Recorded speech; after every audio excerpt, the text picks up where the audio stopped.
Dear friends, thank you very much for being here tonight. You are very, very welcome.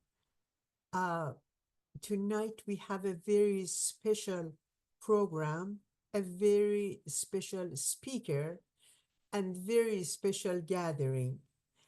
I will introduce Aniela to you, although you know Aniela better than I do. But I think because we are recording this, this is my job and I have to do it. With your permission, Aniela, I'm going to have a very quick introduction about you. Aniela, Can I hang up real quick? go ahead. What did you say? Can I hang up real quick? Oh, you want to hang up? Yeah, while you do this. Yes. Okay, if you don't want me, I will not do that. No. Actually, I am going to log out for a moment and I will be back. You can talk. I just found a big mistake. Okay, Pray for me. you're the boss, no problem. No, you're the boss. All right, talk soon. Okay. I also actually, before introducing Aniela, I wanted to thank all of you who invited your friends, family, your neighbors. Thank you very much for doing that. I'm very glad to see Mr. Josh Wilson after such a long time. Josh, we will never forgive you after this 3 months. Of course, we closed it too, but it has been a long time that we haven't seen you.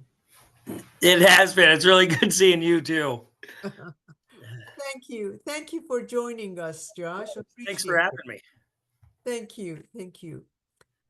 You know, when we have Aniela here, if she only put the ad in her Facebook, what happens is that most of her friends would actually arrive here 15 minutes earlier, and then other friends would come and tag along. In any way, I just wanted to, for the friends who do not know Aniela, which is not possible, but she is a classically trained homeopath. She has been in clinical practice for over 30 years and is the owner, director of Homeopathic Concepts LLC with offices through the United States.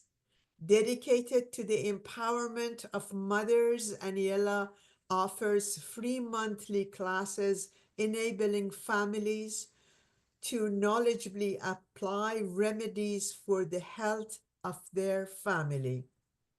She also facilitates interactive workshops exploring spiritual concepts, the powers inherent in the feminine, and unity in diversity, so as to elevate relationships into higher levels of collaboration and justice. All I can add to this is that Aniela is a wonderful friend. To me, she's a Persian friend since she speaks Farsi. And the first time I heard her saying Gorbunet Beram and other things, I was having a heart attack. But anyways, I then understood that she had learned Farsi. Aniela, I love you. Thank you for accepting to be with us tonight. Please go ahead. Thank you all so much. As you can see, technical challenges are not my forte. And thank you so much for your patience, but thank you more for your trust and for coming tonight. I do want to say that I'm a nobody. I'm just offering tonight, and may it be pleasing to you, another lens through which we can view ourselves and view spirituality. So if you don't mind, I'm going to try and screen share. I'm going to show off here. Post disable. Oh, try one more time, Firuz, to give me permission.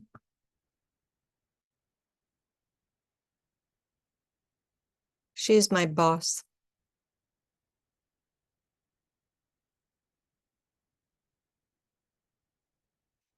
Merci. Okay. One more moment.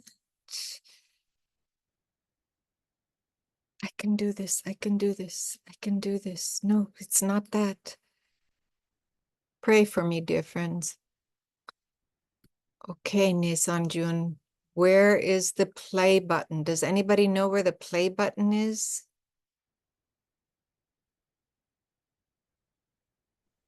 I think the play button would be in the PowerPoint, but with the PDF, you can just scroll up.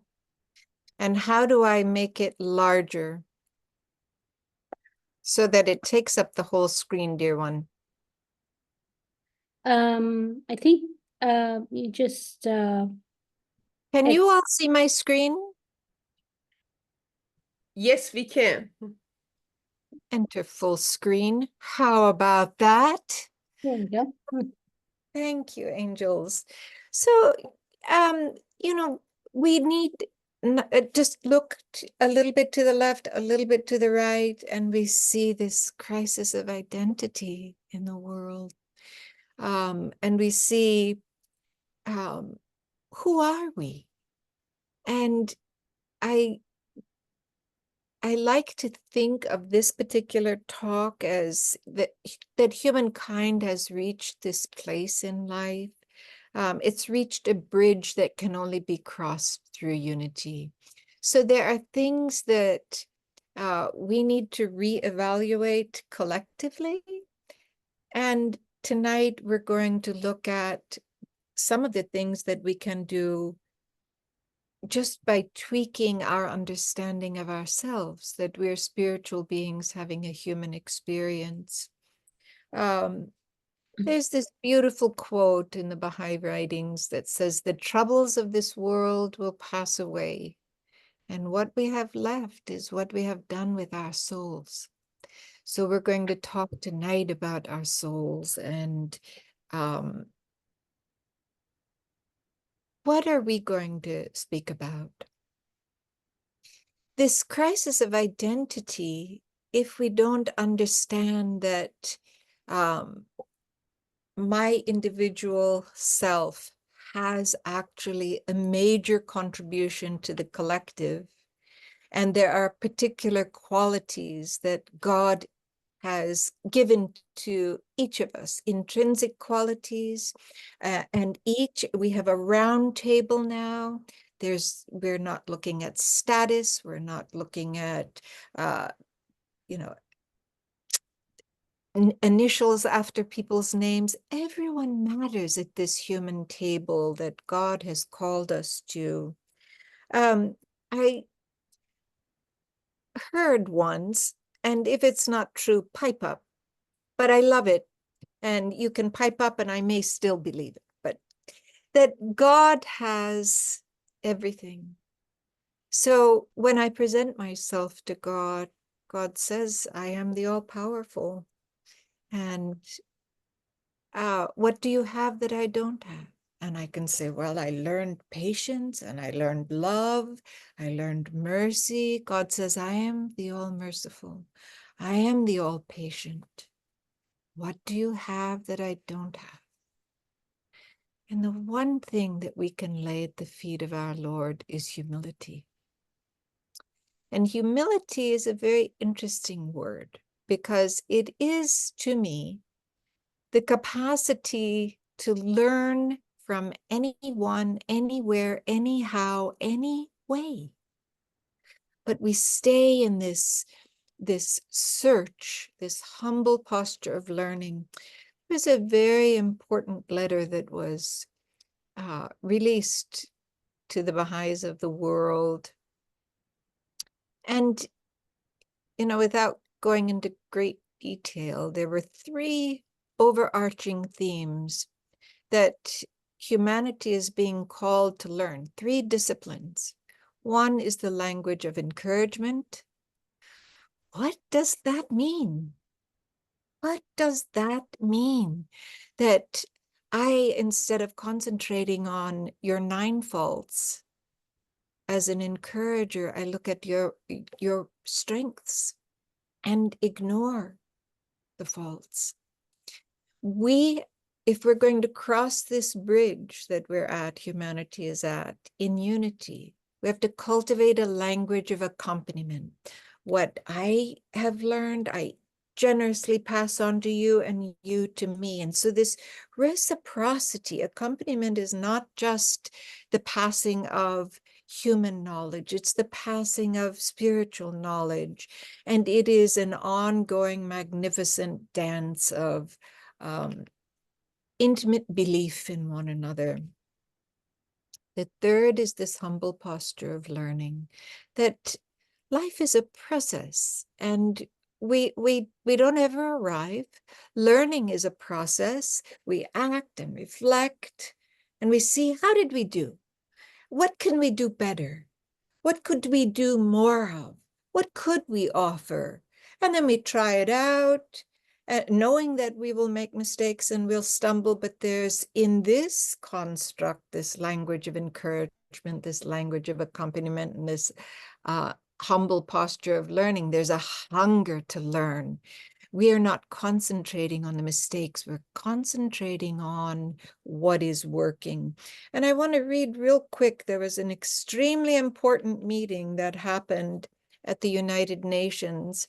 The NGOs were all together, and the Baha'i NGO released this statement.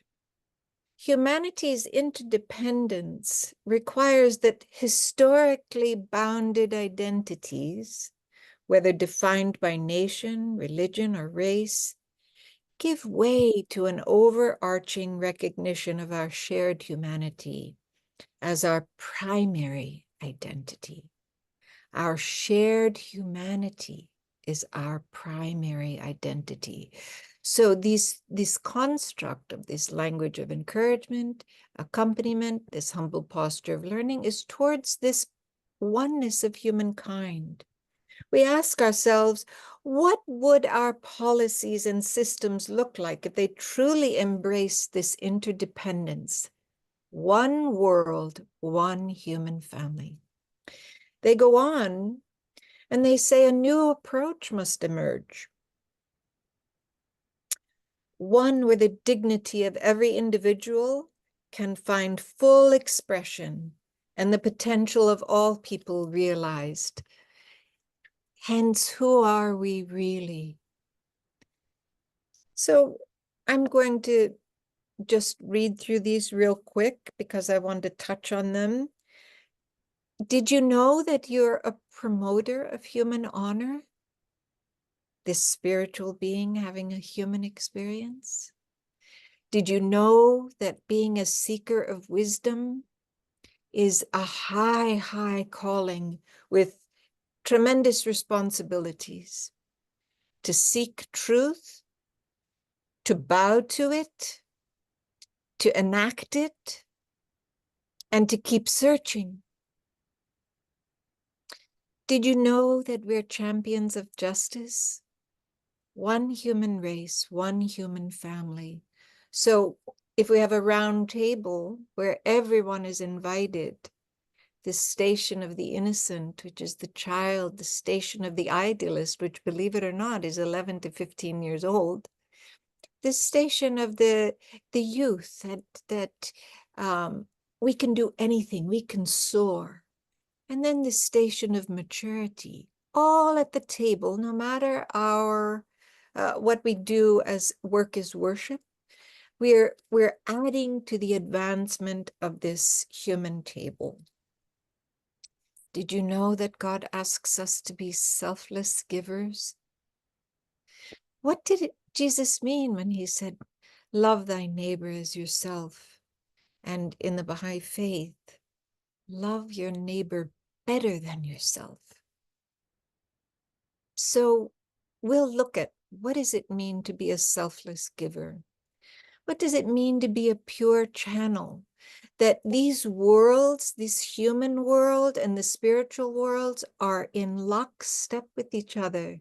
This material world is simply the shadow world of perfection, of all the perfections of God, of mercy, of light, of joy, of love, of trustworthiness, and we are its shadow. So this pure channel is taking, just reaching up and taking guidance from the next world, from the heavens. Sounds a little hokey, but stay with me. And that we stay as faithful lovers of God. So let's look at, how are we doing? Is everybody good? Anything in the chat? Any questions? We good? Great. Fine. Thank you. So, Nason, would you read this, please? Sure. A promoter of human honor. Happy the soul that shall forget his own good, and like the chosen ones of God, vie with his fellows in service to the good of all. So we're not vying for status. We're not vying for a name for ourselves. We're vying for the good of all. So remember, I spoke about, we're going to just look at our individual responsibilities before God. And anything, any construct, any paradigm in the world that does not rest on the foundation of the oneness of humanity will fall, will disintegrate, because we were always, over these millenniums, we were always meant to be and operate as one human family, that we are different colors, different religions, different cultures, that we're men and women. It lends beauty to this human garden. But happy the soul that shall forget his own good, and like the chosen ones of God, vie with his fellows in service for the good of all. So this we can't cut corners, because what is good for me must be good for another. And the beautiful thing about this dynamic, psychologically and sociologically and spiritually, is that a reciprocal effect happens. If we, psychologists will tell you now, if we want to heal, serve. If we want greater clarity on our own traumas, serve. And we will reap the rewards. And I'm sure that you have many examples in your life when you look back and you go, oh, I got more out of that than they did. So, Jane, would you read this? Is there any greater blessing conceivable for a man than that he should become the cause of the education, the development, the prosperity, and honor of his fellow creatures? No, by the Lord God, the highest righteousness of all is for blessed souls to take hold of the hands of the helpless and deliver them out of their ignorance and abasement and poverty, and with pure motives and only for the sake of God, to arise and energetically devote themselves to the service of the masses, forgetting their own worldly advantage and working only to serve the general good. You know, right now there are storms raging in the world, whether it's Mother Nature or it's wars. And it's really interesting that we see in North Carolina, we see in Florida, all of the states recently affected, neighbor helping neighbor. Why do we have to wait for something traumatic when we may have lost too much to give of our love selflessly? May I read a quote to you that just stuns me? Where did I put it?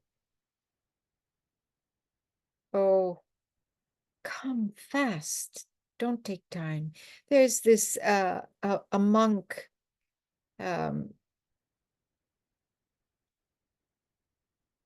well, Here it is.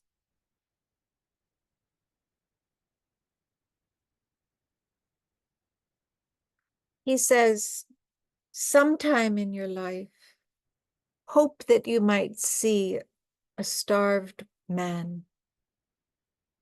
The look on his face when the bread finally arrives. Hope that you might have baked it and bought or even needed it yourself. For that look on his face, for your meeting his eyes across a piece of bread, you might be willing to lose a lot, or suffer a lot, or die a little even. This is the promoter of human honor. Everyone deserves to be fed, to be educated, to be ennobled, to reach their highest potentials in this world, and they deserve our helping hands. So what does it mean to be a seeker of wisdom? Bita June, would you read that?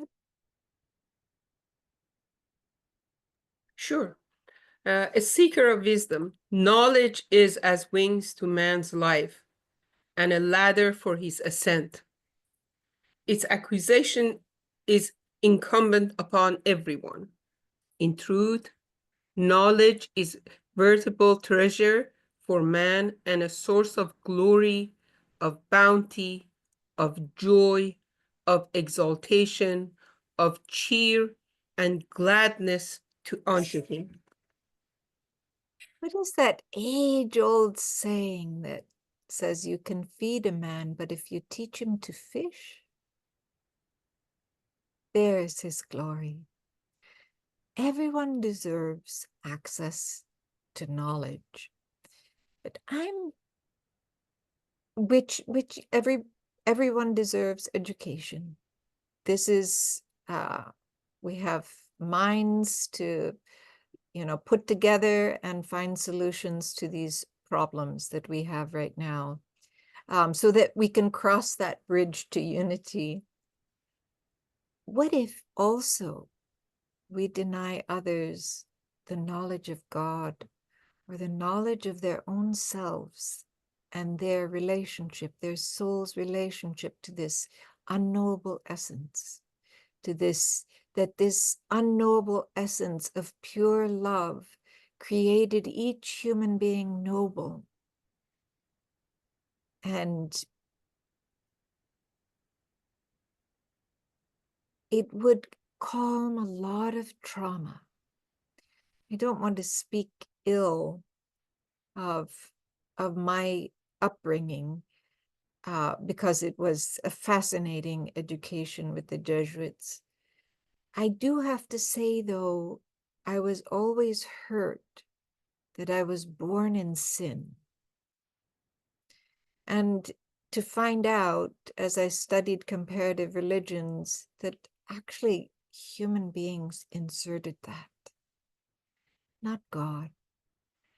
God created his creation out of love and created us nobly. So on this noble walk, across this bridge towards unity, seeking wisdom is not just in the books of man or humankind. It's in the books of God too. And being able to discern truth from untruth is really an important quality to cultivate within us. I'm seeing lots of chat. Are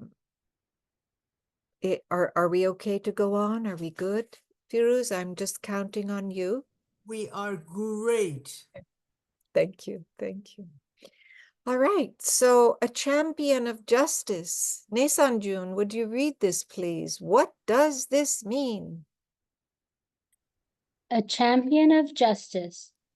No man can attain his true station except through his justice. No power can exist except through unity. The purpose of justice is the appearance of unity among men. The essence of justice, did ye but know, is mercy. Can you believe that? That I cannot know. Well, none of us can know our capacities. That's a mystery. But I can certainly strive and work towards being a champion of justice, that the honor and promoter of every human being is upheld, no matter race, color. And actually, this construct of race is not really a proper term because there's only one human race. We happen to be different colors. So this beautiful human garden is not vying for, oh, the rose is more beautiful than the lily, more beautiful than the peony. No, we're taking great delight, and we uphold this standard of justice. So I'm particularly interested that the purpose of justice is the appearance of unity amongst men. That in this chapter of God's book, it is the highest form of love. And practicing justice, owning justice, is not a fundamentalist countenance. Remember, it's a humble posture of learning. It's also quite clear that we would never want the humiliation of one of our family members. So what is good for and I'm going to give a very stark example. We're all on devices right now that over 1 million children in the Congo have died for the cobalt, so that you and I can have this exalted conversation. Now, had we gone to the community of mothers and said, listen, we have this great idea, we want to connect the world, but you're going to have to lose your children for your cobalt, and we'll give you this amount of money. Do you think those mothers and fathers would have agreed, even in poverty, to lose their child? No, so we have a reckoning, because being a champion of justice does not cut corners. It requires us to honor, to consult. What is good for me is good for another, and must be even better for another. So imagine, we're talking about our individual souls tonight and these countenances. But what happens when we come together collectively and allow communities to consult as we're all working on these countenances of our soul? And communities can say, you know what, we have enough water, we'll share water. Oh no, we need cows, and there is this, and that's very basic, but we could find different ways. Now we know that the ocean has cobalt, has the most resources of cobalt. We didn't have to, kill one child. Are you with me? Because the essence of justice, did ye but know, is mercy.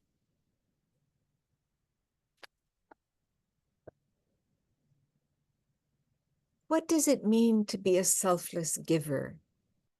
Hodajun, would you read that, please, if you're still here? If not, Firuz John, please. I'm here, honey. I am Thank you. here. I'm loving your presentation. A selfless giver. Flee not from the face of the poor that lieth in the dust, nay, rather befriend him and suffer him to recount the tale of the woes with which God's inscrutable decree hath caused him to be afflicted. Have you anyone that you can lay your head on their lap and they listen and comfort you. God wants this kind of relationship in his human family. And I am of the poor, friends. This holy writing is not speaking just of the impoverished. We can be impoverished in soul, in knowledge, in skill. Nay, rather befriend him and suffer him to recount the tale of the woes with which God's inscrutable decree hath caused him to be afflicted. Hold the space for those who have suffered. Hold the space in love, in encouragement, in accompaniment, sometimes in silence, sometimes in offering, whatever. But, this wisdom that we spoke of earlier will help us create these very safe, intimate spaces so the human family can get closer and closer to each other and hearts come to know each other. Does it also mean that I'm responsible if I have more materially to give? Yes, of course, of course.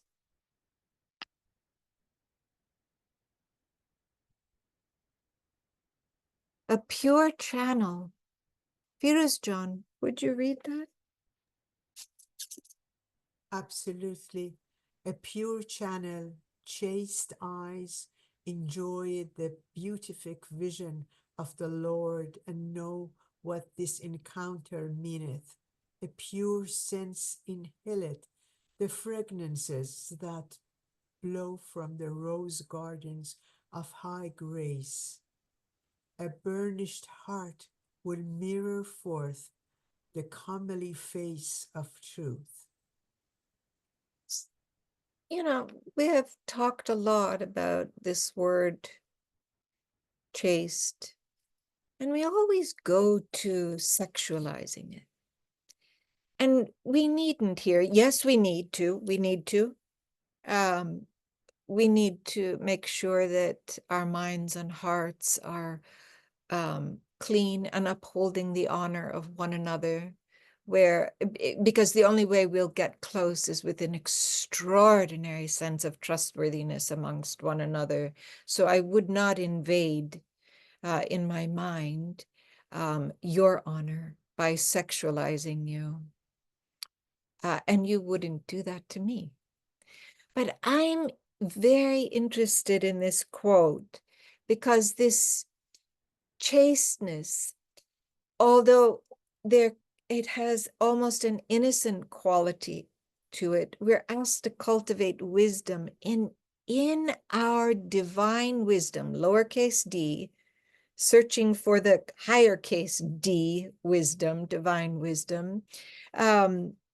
We're looking at this world in its beauty and in its lushness for us, and in the beauty of the words of God for us. And if I don't keep cleaning the mirror of my heart from the dust of my ego, I'm not going to be able to be a pure channel for you or for me and hear what Spirit wants to tell me, what the next move is, or how to consult with you in a way that preserves your honor and my honor and my ego is not in the way, making it harder for you and harder for me. Does that help? Okay, I'm seeing some nods. What does comedy means? Comely. Homely, pure. Pure. Thank you, Hoji. It's important. Yes, a comely face, a pure face.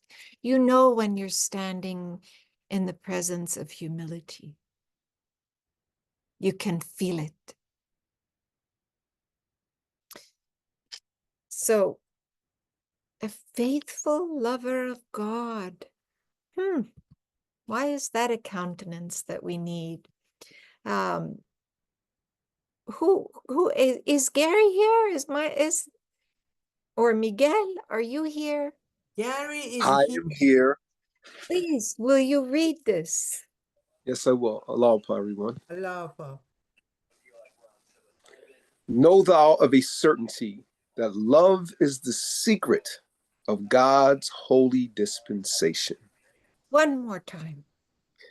Know thou of a certainty that love is the secret of God's holy dispensation.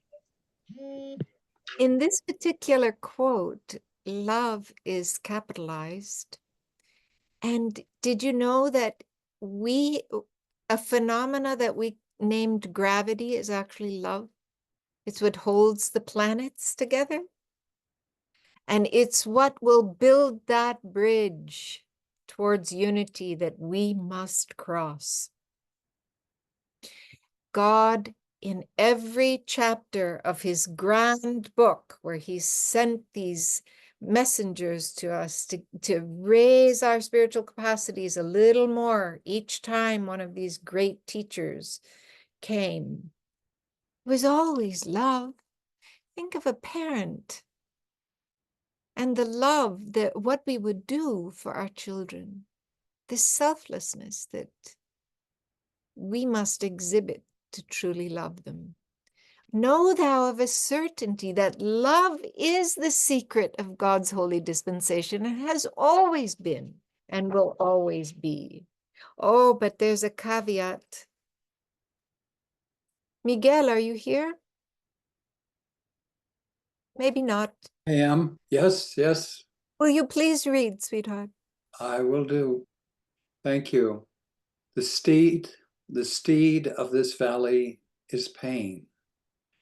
And if there be no pain, this journey will never end.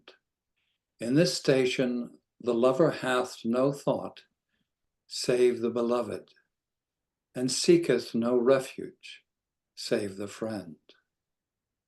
So the valley of love that we have decided to enter and go through is painful. There's a painful burnishing of ego. There's a painful recognition that we aren't going to get our way all the time. There's a painful search for consecration and faith. Are you really there, God? Are you really there?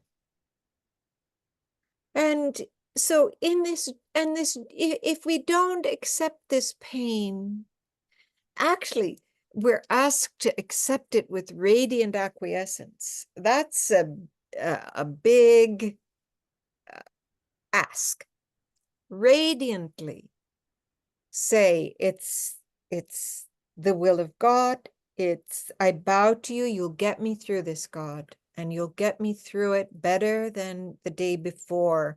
And, sometimes I wrestle with this, it's the will of God thing. What are consequences of humanity's reactions and choices and greed? And what is the will of God? Because the will of God, we know the secret of this holy dispensation is love. God wants love. He wants unity for us. So there will be lots of pain. And how do we enter this station, my station, this noble station as a human being, offering everything that I do, even my inner thoughts, for love of God, for love of this unity, for love of this oneness of humanity. So in this quote, beloved is God, and I seek no refuge except in the friend, capitalized, another word for God. Gary, you were going to say something. I could just see it. I could just see it. No, you weren't. Okay. I'm actually absorbing everything. And you said love is pain. Well, I must be a whole lot of love then, because life is, I love it. So and the other side of it. So it's just God's mercy. So thank you for that piece. But I'm just absorbing right now here at your beckoning. The essence of justice is mercy.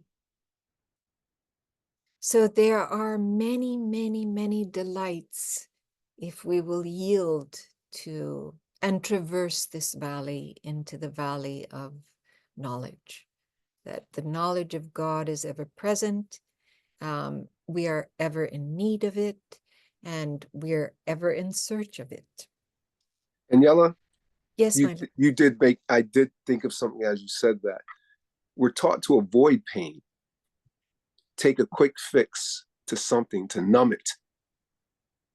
So we run from pain a lot, but the healing on the other side, and then in this space of, not aligning with this world, but aiming to please to God, it's quite painful because man piles all this stuff up on us that supposedly tells us who we are, degrees, status, whatever it may be.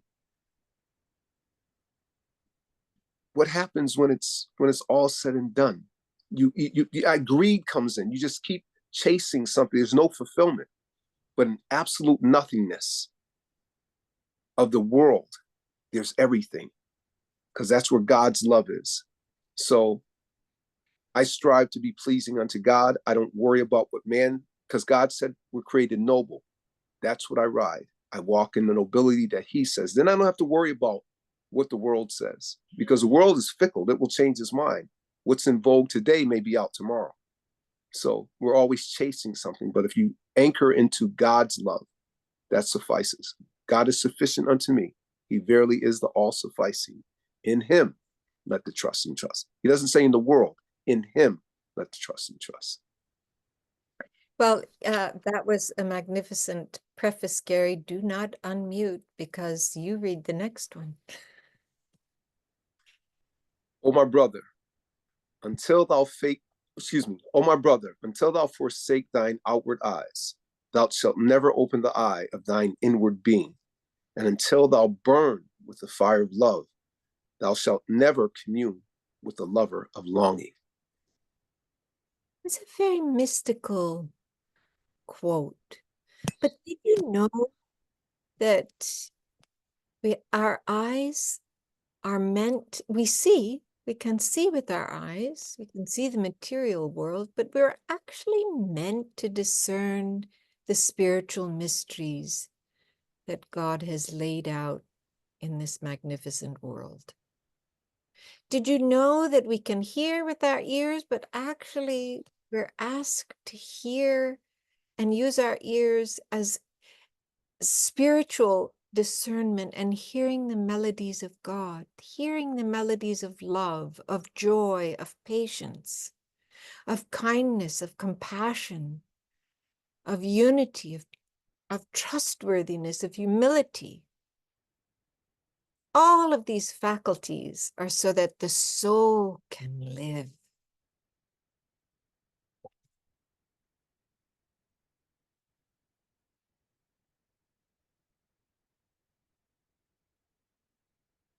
Miguel, will you read this? This is a hard quote. Stay with me. All right.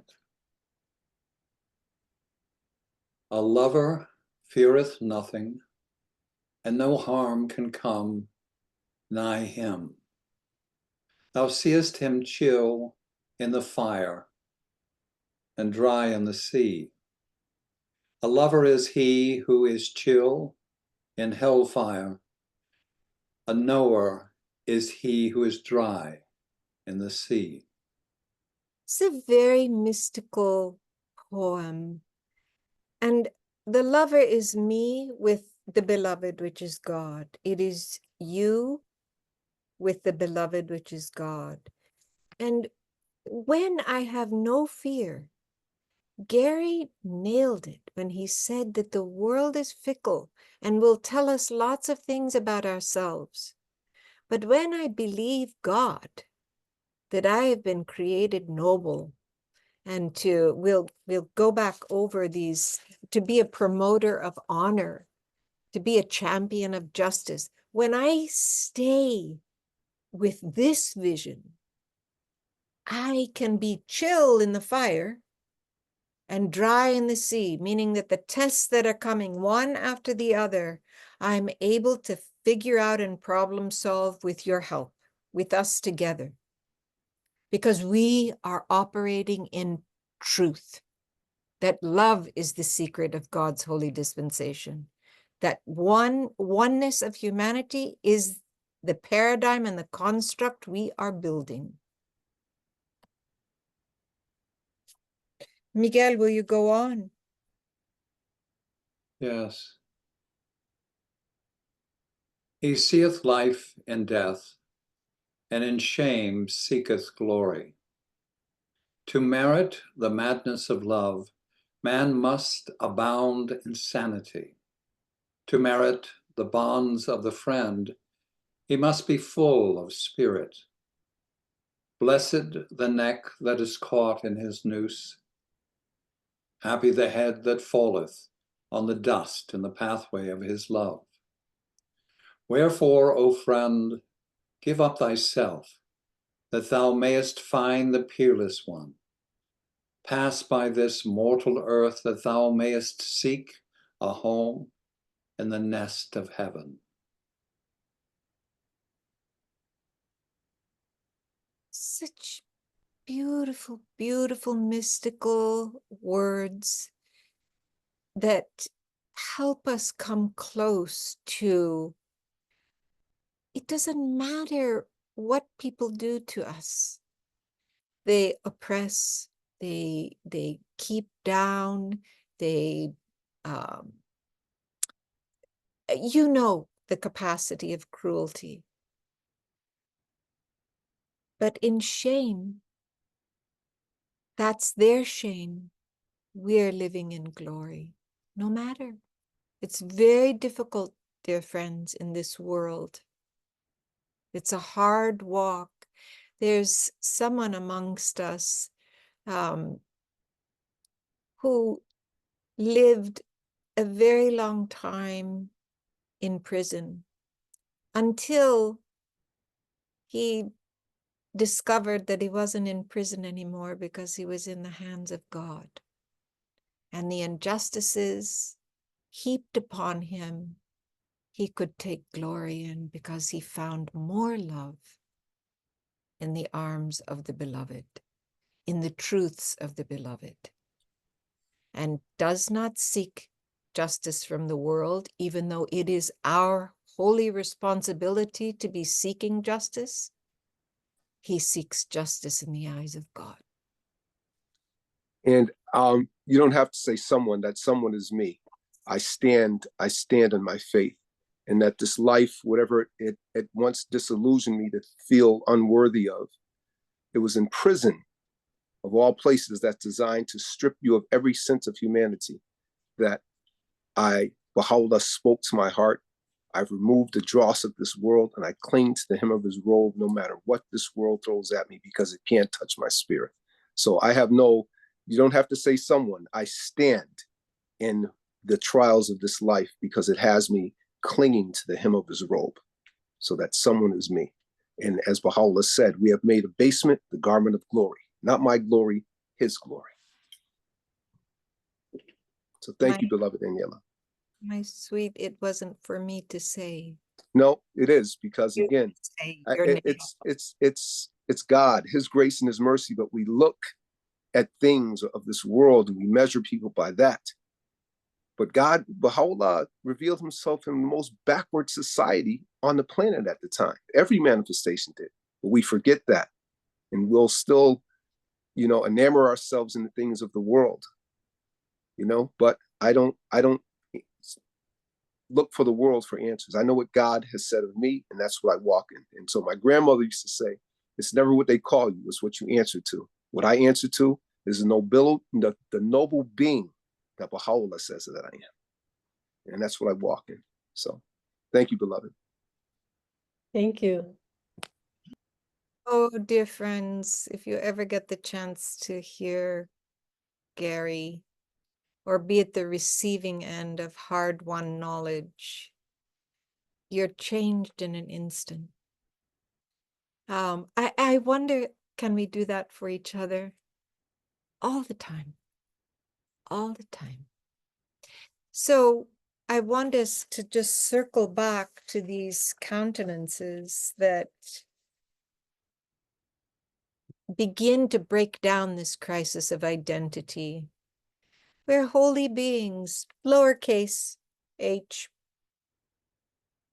meant to serve the world, be promoters of human honor, seekers of wisdom, champions of justice, a selfless giver, a pure channel, and a faithful lover of this love, this unknowable essence that created the world out of love. And, you know, the interesting thing about each one of these is that they play into each other. It is a dance that we're dancing with each one of them. We're weaving them into our mitochondria. And so I think I'm just going to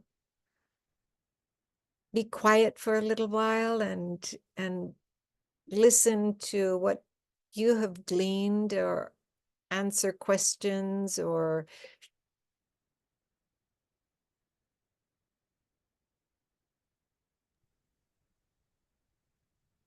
May I read a sentence from the chat? Aniela John, may I? oh, of course, you're my boss. Our friend Francis, dearest Francis, wrote here and said maybe Gary can give us a presentation here another time. So I just wanted to make sure that I remembered this. Please go ahead, boss. Thank you. Any thoughts, Joan?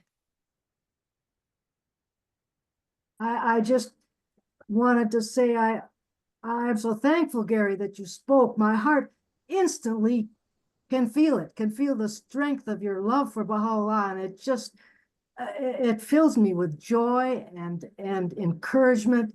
You know, almost brings me to tears. It's, I mean, especially in this world and everything I see and everything that I'm around, for you to come out with that strength of love and faith just fills my heart, and I'm grateful. Thank you.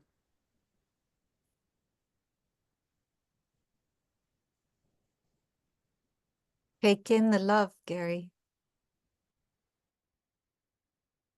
Well, I have to say this. It's not for mine to take in. If I take it in, it's only for me to pour back out. Oh. So, and it's because people like Hoda Husseini, who's up there, yourself, Nason, Jane, and I can go around the space that poured nothing but love in me. And there's others. So again, it's not for mine. It's not about me. It's about God and his mercy, his grace, his mercy, that we allow be distracted by things of this world in a moment of. So it's God and God alone. So it's nothing to do with me. Hollow Reed, Pith of Self. What's your pith? You know that commercial? What's in your wallet? What's in your pith? What did you, my sister of many, many decades. Not that many decades. Thank you, Aniela, sweet.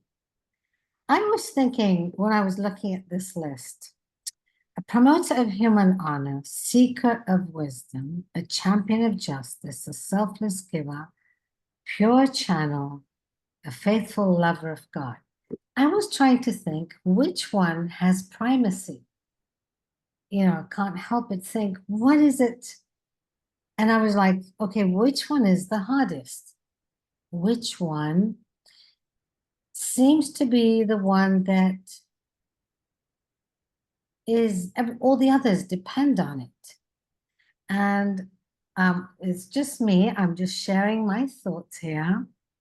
And I think the being a faithful lover of God is the one that has primacy. And I share with you why I think that is because the others is in our relationship with members of the human family. We're all connected. We all come from Africa, no matter what color, background, ethnicity, religion, what we call ourselves.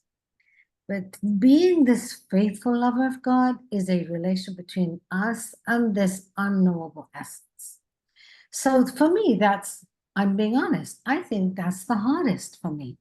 When I lose that GPS signal, I'm in trouble. I don't know where I am. And it's messy and it can happen in the middle of the night. I have to fight with myself. See, I have to say a lot of prayers to find that north. And it's this particular hidden words, since you've shared so many beautiful writings from Baha'u'llah, I wanted to share this because recently I was so desperate because I thought I'd lost God and I couldn't be a faithful lover if I didn't know what he, she, because in Aramaic or Persian, God has no gender, no male, no female. It's Khuda. And okay, and so and allow me to find this quote. Well, it's in Farsi. I'll say the beginning. Maybe by then, hopefully, I'll find the quote. ای خاک متحرک من به تو مأنوسم و تو از من مأیوس. Just hear the rhyme that goes there and the hidden words of Baha'u'llah, which in English it says, "O moving form of dust," God speaking to us, because he, she loves us. That's why we're here. That's the purpose of our life, because somebody loved us. God telling us, I desire a communion with thee, but thou wouldst put no trust in me. But thou wouldst put no trust in me. See, that if we have no faith and we don't have a connection, a love connection, we can't be the receiver. The sword of thy rebellion hath felled the tree of thy hope. At all times I am near unto thee, but thou art ever far from me. Imperishable glory I've chosen for thee, yet boundless shame thou hast chosen for thyself. What, there is yet time, return, and lose not thy chance. We can always find our point of connection. To be a faithful lover of God, first we need to know how to connect. And it's so easy to disconnect because the sounds of physical reality pushes away, and the beautiful murmur of the running brook, it's so quiet. We really have to listen out so we don't get drowned in this physical humdrum of a loud voice. Oh, beautiful, beautiful. It's so helpful, clarifying. And it is the foundation, isn't it? Aniela, Yes. would you agree with me that Huda June should accept to come and give a presentation? For the past 6 months, I have been doing many things in order to make this thing work. But now I'm saying this in front of 55 people. Maybe that will have a different effect. Please reinforce it. I apologize. I shall. Hodajun, I'm stalking you till you say yes. Just say yes now. I promise you, I'm much better as a participant rather than a presenter. I'm not just faking it. I'm humbly sharing that I would much rather be a participant than a presenter. But maybe you can help me one day, Aniela, present like in a way that would befit Furu's beautiful presentations that she has on a regular basis. I tried, Furuz.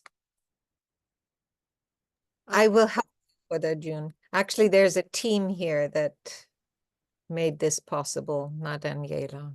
Look at Josh's face when Hoda said, I can't do this and that. Josh, what do you think? Just share. Josh? I definitely think you should. I was fascinated at the thought of what you brought up and got my mind turning. But it really is, like you said, like the disconnecting. It's so easy to. I spend a lot of time isolated, and it's like, and I'm around nothing but men and very rough, rough group of people, and it's like it's so easy to disconnect, but you got to tune in and hear that, what's important, and like Gary said, like the world, it changes its mind every 3 minutes. It seems like something, and just hanging on to that, what's true and what's important, and very, very stimulating, all of it. Thank you. Thank you, dear Josh. Shala June. I'm so happy you're here, Josh. I'm It's always very good to be here. It's great to see every one of you. Shala June. Thank you so much for the presentation. I'm always fascinated by the degree that the Western Baha'is are into the mystic writings of Baha'u'llah. Baha'u'llah is written in 4 styles, but the most popular one in the West is the mystic writings. And it fascinates me because sometimes people say Western people are intellectuals, mystic writings are for those Middle Easterns, blah, blah. But I think the mystic writings of Baha'u'llah seem to touch the heart deeply. And one of the things that moves, I think, us as a whole is that there's always meanings to find in it. There's always something to get out of it that touches our heart and moves us. And I hope it moves us to action. As to the pain, and I think it's easier to live in your pain than dig yourself out of it. We like to. When we get together, we like to talk about our headache, our pains, our difficulties, and our lack of love. And I'm wondering if there is a way that we can dig ourselves out of it. It's become there's no one that you call and you say, how are you? And the first thing you hear is all the ailment of this world that is touching our bodies. I'm wondering if we live too much in this world and less in the other. So I'm wondering, even in the 7 valleys, which is what you have been basing your writings on, it takes us out of our pain and into the valley of nothingness, which takes us into the place where we can be free of all these pains. I'm wondering what you think of that. I think that when I call to tell you I'm hurting, Baha'u'llah says, befriend me and suffer me to recount the tale of the woes with which God's inscrutable decree hath caused me to be afflicted. So the more we make room for and space for people to say the first part, which may sound like whining. I'm sorry. I whine to Joan every single day. Joan, I'm going to try something different tomorrow. No, but so I think this is the first part of. May I interrupt you? That's not whining. You're just testing your feelings, aren't you? No, I actually whine to her. She allows me, she mothers me. But in terms of sociological advancement, we've pinched our cheeks and kept secret about our pains. about our sufferings, about the hill that we have to climb. And soon as there's a safe place for us to discharge, and we don't have to pay for it, then we can move into maybe seeing it differently. And I look back at the life that I walked, which a couple of times I almost left the earth. It was so bad, and things you don't do to little girls happened to me. And now I look back and go, oh my God, it has made me a better practitioner. It has made me a more empathetic human being. So I think it's just the beginning of developing safe relationships, and that we should, then we can get to now here in this time of my life, all I see is gratitude and mercy.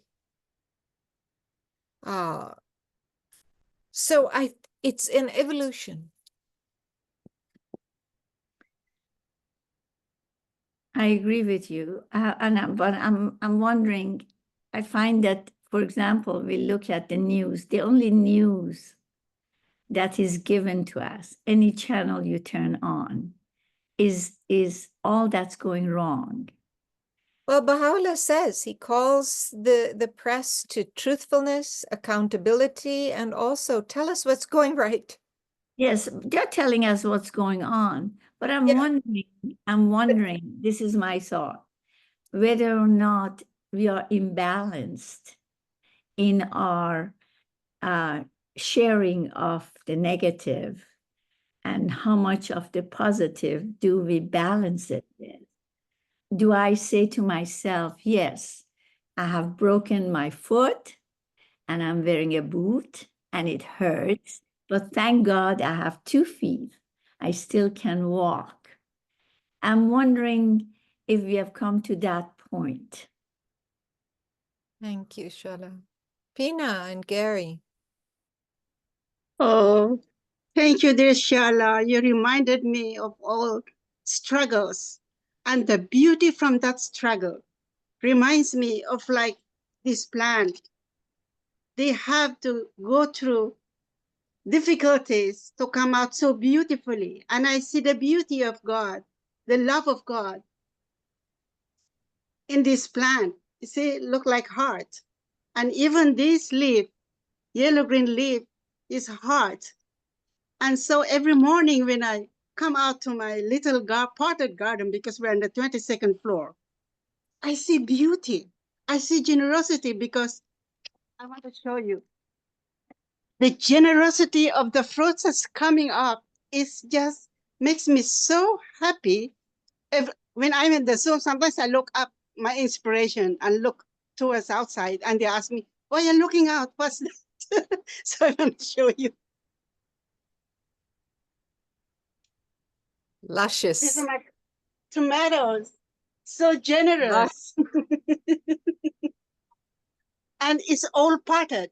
And I use the used bottle to recycle as a pot.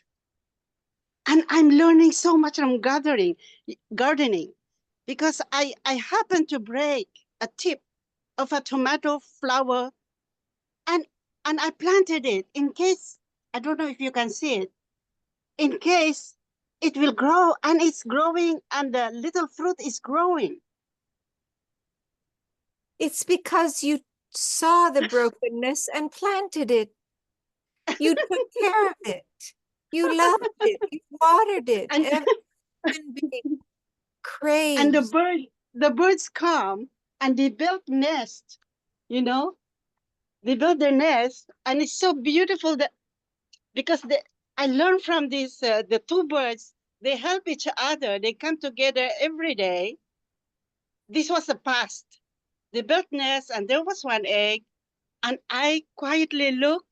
The eye so big when the baby chick is there. Eyes so big, and it grew, and they flew away and left behind this beautiful nest. There were 2, but 1 was missing. Maybe they wanted to reuse 1. By the There way, is I might add that Pina, although she thinks that she's a gardener, Pina lives in Malaysia. She comes from the Philippines. She speaks Farsi fluently and other not fluent. languages. She's been all over the world helping and assisting different communities. She has a beautiful voice as well. Pina, is this enough? I'm sorry, I don't know everything about you. No, too much. Too much. بلدم خیلی خان. فارسی بلدم Aziza, خیلی خان. خیلی Aziza, خان. Aziza, کوچولو. Aziza. My friend went for holiday and asked me to look after. She called this broken hearted. And it is called the Swiss cheese, something like that. And I call it, no, it's not broken hearted, it's holy moly, full of holes. Thank you for all those metaphors. Very, very, very important. Gary Thank June. you so much. Thank you, dear Pina. Actually, I Thank spoke you. already.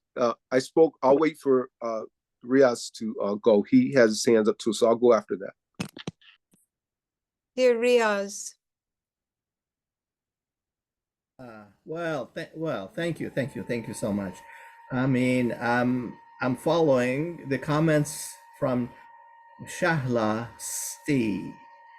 She made reference to the West being sensitive to the mystical writings of Baha'u'llah. So I feel, I mean, that's good, excellent to hear that, especially if it's true. And there may be basis, actual basis for that.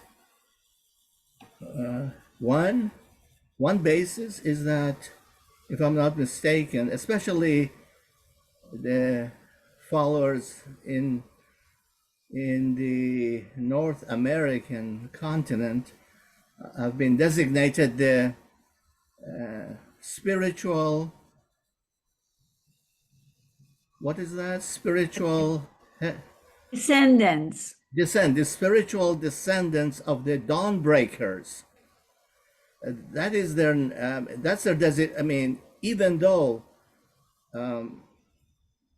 America is designated as the cradle of the administrative order, where Shoghi Effendi, the guardian of the cause of God,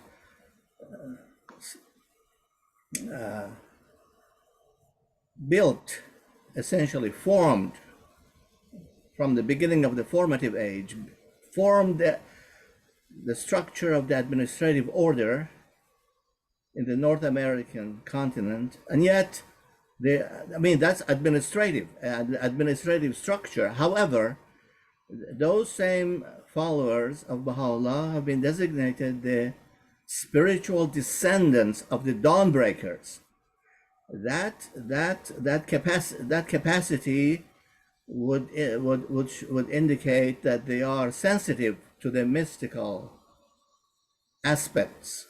Now, there is a more authentic documentation of this in the words of Shoghi Effendi, the guardian of the cause of God.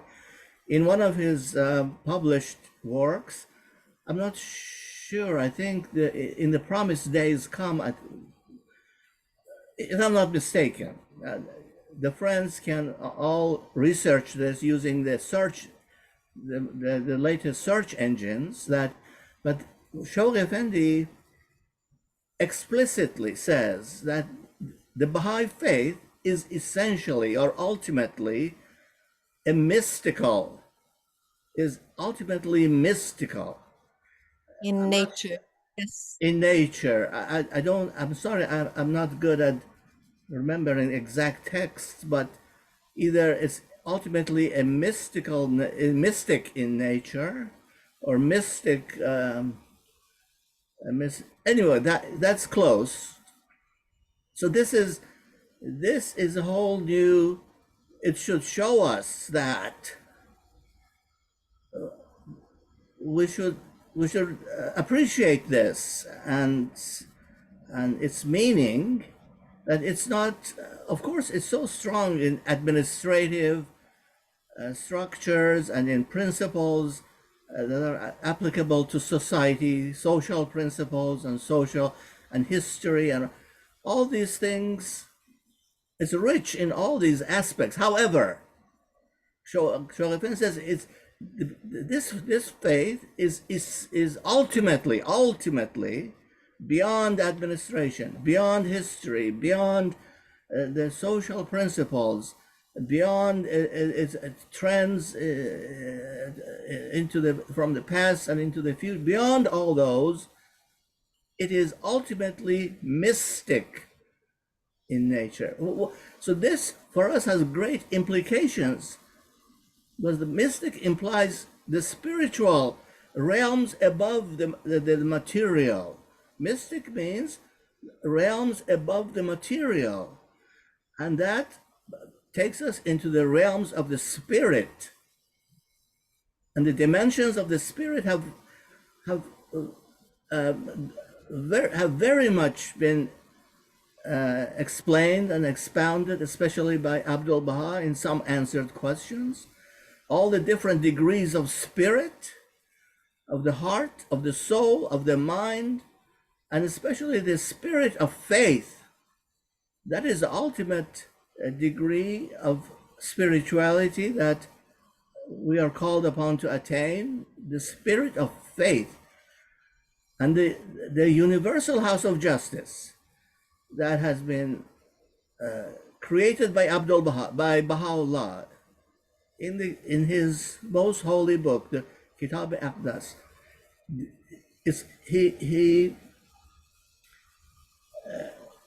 in the authenticated texts, we read that its members are referred to as trustees, and the house, that universal house of justice, its members are inspired from the unseen kingdom. So that's in the authenticated text, especially in the Ruhi Book 8, Unit 1, towards the end. Riaz Khan, we really missed you. You haven't been here for a long time, and I am so grateful that you're here tonight. There are a few other people like Shafi I'm wrapping up. Yes. Please go ahead. Yes. The best, what I'm reaching at is that this faith is essentially mystic, and even its most tangible operations of the universal house of justice is that they obtain their inspiration from the unseen kingdom. That's not from this world. That's a world above the material world. So that is a spiritual, again, a spiritual plane. That is, we are now operating in this new cycle more and more from the spiritual plane. We're trying to live a spiritual life while in the material world. So this is new in religious history, that so much emphasis is placed on the spiritual aspects of the human being. Thank you. Thanks. Sorry, that was too long. Sorry. Thank you, Riaz Khan. Mr. Tahir Zadeh, that's wonderful that you joined us tonight after a long time. Gary, would you permit me to ask somebody who's been here for the first time for him to comment? I know you would forgive me. Adib John, go for it. Unmute yourself. Allah, brother, please say a prayer for us at the end. I love hearing your voice. I don't know. You just said to say something, so you messaged and said you should say something. I don't know really what to say, so I'll try to be very brief. The Guardian in a letter, because we're talking kind of about mysticism and what it means to be a faithful lover. So in one letter, The Guardian in 1950, he wrote, "The Spirit of God reaches us through the souls of the manifestations. We must learn to commune with their souls, and this is what the martyrs seem to have done. and what brought them the ecstasy and joy of life that became nothing. This is the true mysticism and the secret, the inner meaning of life, which humanity has at present drifted far from. So like, I noticed my dear auntie Aniela, she quoted, or I guess referenced, Paul Lampole's book, yeah, Creating a New Mind. And so a lot of the I encourage everyone to read it. It's quite helpful. One thing that I have been thinking about, and one thing that actually at the National Convention, Mr. Birkeland mentioned when he gave a talk, was that our community is not drawing enough on the spiritual power of intercession. We don't pray for the assistance of our ancestors, of our spiritual forebears, and that we have this principle in our faith that's supposed to guide us in our affairs. Yeah. And so this is what gives us strength. At the same time, if we really want to, perform the will of God, every day we have to be praying that our will aligns with His. And to do that, we have to turn to our institutions. Even though sometimes they may upset us, sometimes we may not agree with what they decided, whatever the case is, turning to them is a protection. Then when you answer to God, you will be protected because you followed your institutions. So it's important to think about yourself as an individual, and that's good. But also there's these other protagonists of the community and the institutions. And those are spiritual institutions we talk about in the Baha'i faith. Yeah. Yes. And they protect us from our own shortcomings. Like I know I have many shortcomings. And so every time I have a shortcoming, am I going to my assembly? Am I going to my auxiliary board member? Am I turning to my National Assembly and the beloved House of Justice? Those keep me grounded. They're the mouthpiece of God on earth. And they write to us every 2 months, 3 months. That's unheard of in other religions, So this is just based on what Aniela has said. These were some thoughts that came, and based on what you all have said. So if I could ask Brother Gary, please share what you were going to share. I really want to hear it. Or at least pray for. By the way, as Aniela is your aunt and I am Aniela's sister, that would make me your aunt too. And please leave your email address in the chat as your aunt. Sure. Please, Gary. Brother, please pray for us. All is well. When it's time, I have a piece to read near the end. When it's that time, I can do that. Everything has been said that I was gonna, so we're good. You're going to chant, right? You can do both. Please. I want to hear your beautiful voice. Okay. All right. So I'll read the piece now then, because it's still in the framework of what was said. This is from selections from the writings of Abdul Baha. And again, calling on. And I think many times, well, let me just say for me, taking it for granted, just not really anchoring down what this faith really is sometimes, because it took prison for me to really anchor down in. So I want to share this piece here. It says, "O ye who are the chosen ones of the Abha kingdom, praise ye the Lord of hosts, for he, riding upon the clouds, hath come down to this world out of the heaven of the invisible realm, so that east and west were lit by the glory of the Son of Truth. And the call of the kingdom was raised, and the heralds of the realm above, with melodies of the conquerors on high, sang out the glad tidings of the coming. Then the whole world of being did quiver for joy, and still the people, even as the Messiah saith, slept on. For the day of the manifestation, when the Lord of hosts descended, found them wrapped in the slumber of unknowing. As he saith in the gospel, my coming is even as when the thief is in the house, and the good man of the house watcheth not. From amongst all mankind he hath chosen you, and your eyes have been opened to the light of guidance, and your ears attuned to the music of the company above. And blessed by abounding grace, your hearts and souls have been born into new life. Thank ye and praise ye God, that the hand of infinite bestowals has set upon your heads this gem-studded crown, This crown whose lustrous jewels will forever flash and sparkle down all the reaches of time. To thank him for this, make ye a mighty effort and choose for yourselves a noble goal. Through the power of faith, obey the teachings of God and let all your actions conform to his laws. Abdu'l-Baha. And that's number 17 from Selections. It's a longer tablet, but please, you get a chance, peruse it. Please. Thank you, Gary.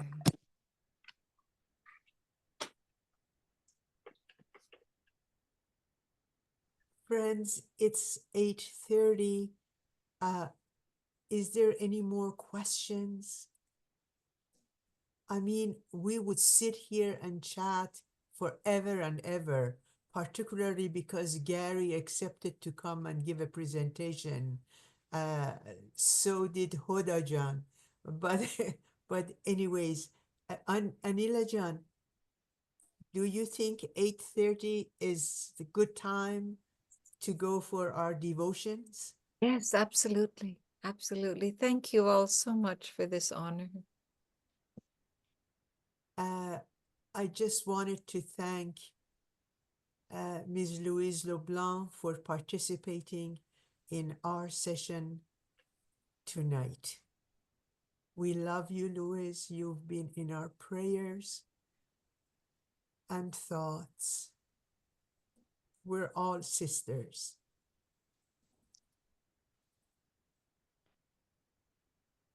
Friends, please raise your hands if you want to say a prayer.